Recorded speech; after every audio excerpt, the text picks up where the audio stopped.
Hey guys, and welcome back to this channel. In this video, I'll be showing you guys how you can easily recolor your designs without having to click on it one by one, like so.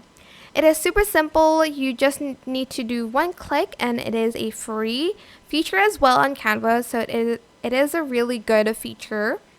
Go to Elements or anywhere, and I'm just going to type in Paint Green Color Palette. You can also type in whatever color palette that you want, of course.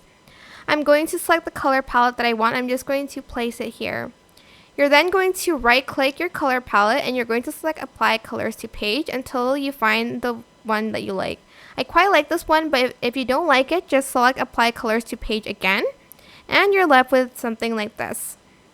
I hope this tutorial was helpful for you guys. Don't forget to like, comment, share, and also subscribe to this channel if you haven't done that already.